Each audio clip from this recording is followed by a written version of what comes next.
Hello and welcome back to the channel. Welcome back to another video. Hope you all had a lovely Christmas. This one is transfer plans. So we will have a look at how my team is lined up for game week 19, and we'll also talk about some future moves that I'm looking at and potential moves for this week as well. I won't go through how I'm getting on in game week 18 like I usually would, just because I'm recording this at half time of the Man City Everton game. So we're only halfway through one game in the game week, so it's a bit pointless to go through how I'm getting on.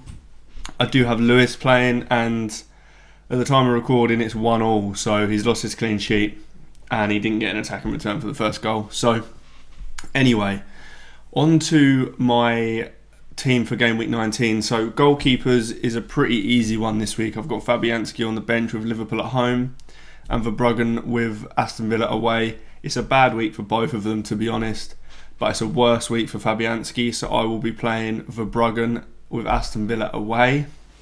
Not expecting any points. As usual, to be honest, I'm rarely expecting any points from a cheap goalkeeper like that. Defence is looking alright. So I've got Trent with West Ham at home. Trent is going to play in any fixture that I've got him for, to be honest. There's not a world where I bench Trent ever, I don't think. Lewis has Leicester away. There is a world where I could bench him, but I think he plays at the moment. City have got quite a few injuries defensively, so it wouldn't surprise me if Lewis just does continue to play at the moment. He's not great defensively, but Pep seems to really like him, and kind of the transition from getting from defence to attack, he is quite crucial in for City, so I do think he plays most games.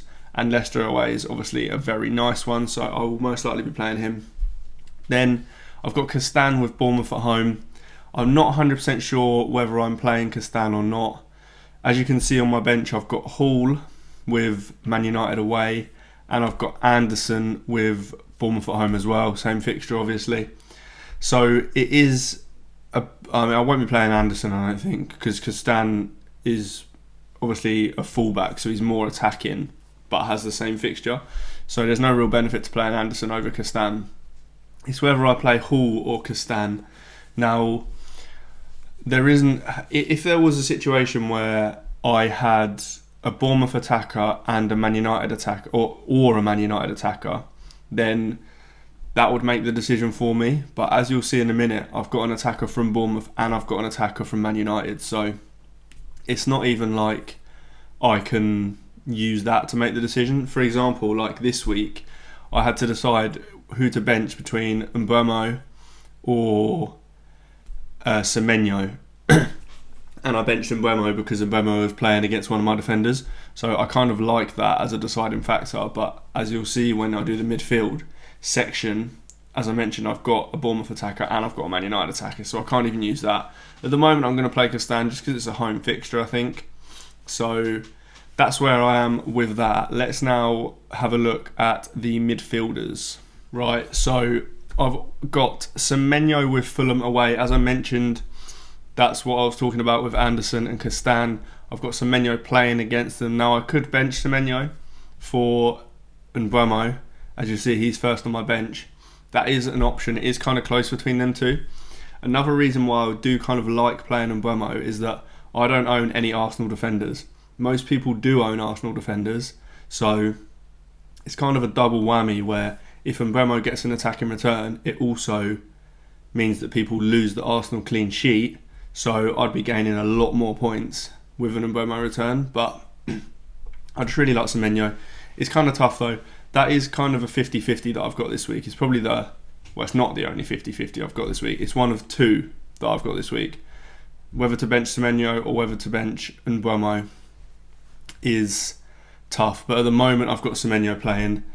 Now I've also got Bruno Fernandes playing Newcastle at home. Again, that's what I was mentioning with Hull. So I won't be benching Fernandes though. There's not a situation where I bench him. I don't think I'll be selling him soon either. I'll probably just keep him for now. Then I've got Salah with West Ham away and Palmer with Ipswich away. Both very nice fixtures, and it is actually pretty close for captaincy this week, I think. At the moment, I've got it on Salah. Now we are a couple days out from the deadline, so there is plenty of time for me to change that. But like I say, it is very close. Ipswich away is probably slightly better fixture, but obviously Salah and Liverpool are slightly better attack. So I think that one will go down to the wire. I haven't done my captaincy analysis. I haven't done my captaincy model video. So that could kind of sway things for me. Once I've done that video and once I've looked at the numbers for it, then I might be in a better position to make that decision. But for now, it's on Salah, but it could be changing. Let's look at the forwards now, and then we'll talk about transfers and future plans and things like that. Okay, then I've got Isak with Man United away. Not the best fixture, but the Man United defence isn't exactly fantastic or anything like that. So I'm absolutely fine with playing him. Isak and Newcastle are playing brilliantly at the moment. Admittedly, I don't know what they've done in Gameweek 18, but Gameweek 16, Gameweek 17, they were very, very good. So happy with him. I brought him in for Gameweek 17 when he got his hat-trick. So I brought him in at the right time. I only actually brought him in because I had the exact funds to do it. As you can see, I've got nothing in the bank. And if I'd waited until this week to bring Isak in, Game Week 18 to bring Isak in, I wouldn't have been able to afford it. So that was the only reason I actually made the move, and it paid off very nicely for me. Then I've got Jackson with Ipswich away now. For Game Week 18, he was on 4 yellow cards. By the time you're watching this, Chelsea may have already played, and you will potentially know whether he got a yellow card in that game or not. If he does get a yellow card, then I will most likely just bench him and play Mbeumo. There is a world where I could sell Jackson, but I kind of like him in general. I like Chelsea attack. It's, I think, second in the league this season behind Liverpool, and I like their fixtures coming up as well. So I don't think he's really worth selling if he gets that yellow card. I will probably just bench him for Mbeumo.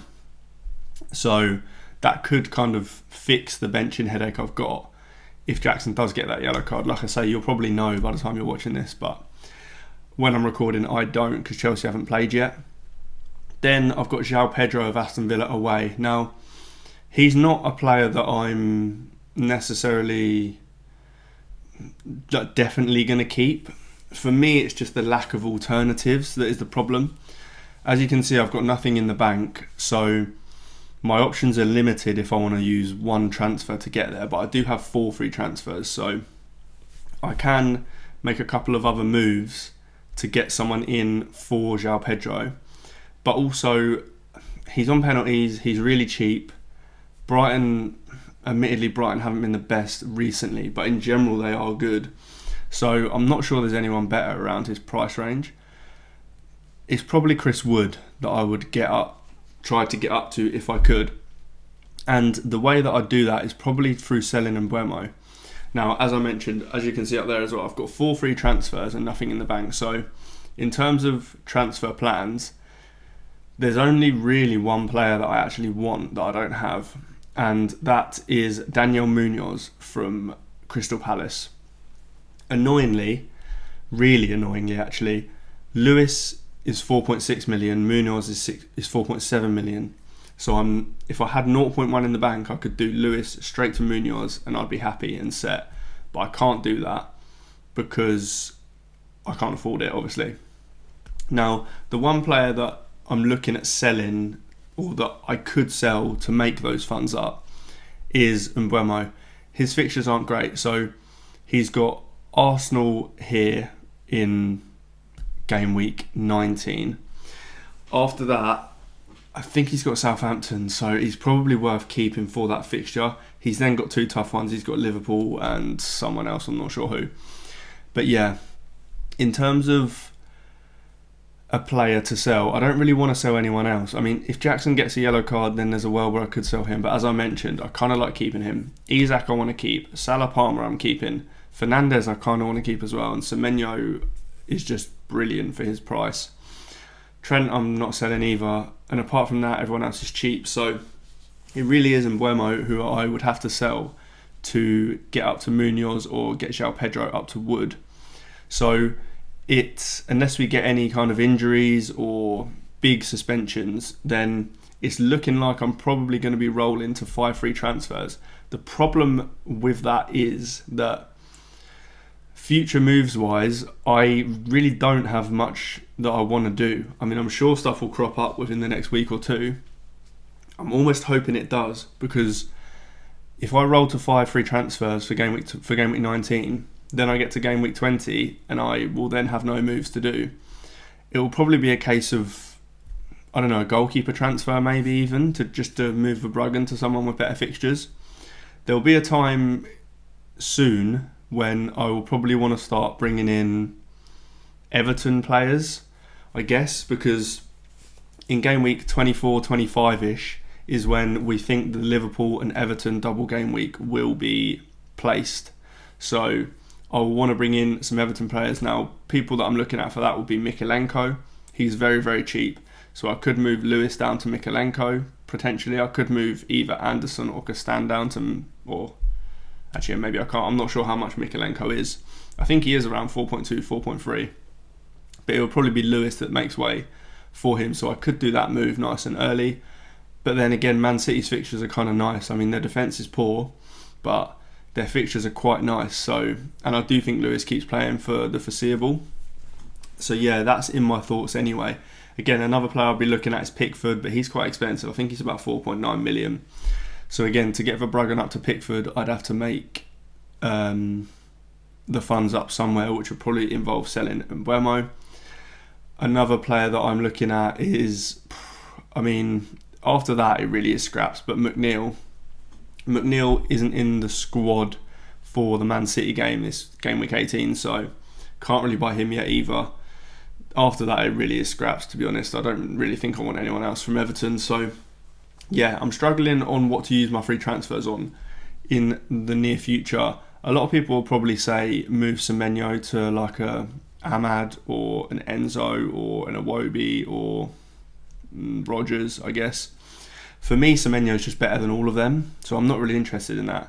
What I could do is obviously move Mbeumo to one of them, but unless something really crops up, I think I probably will be rolling to 5 free transfers. I will do a team selection video later towards the deadline in a couple of days' time, so keep your eyes peeled for that. I'll also do a captaincy model video because this week it's tough and I'm interested to see what the results of the model are.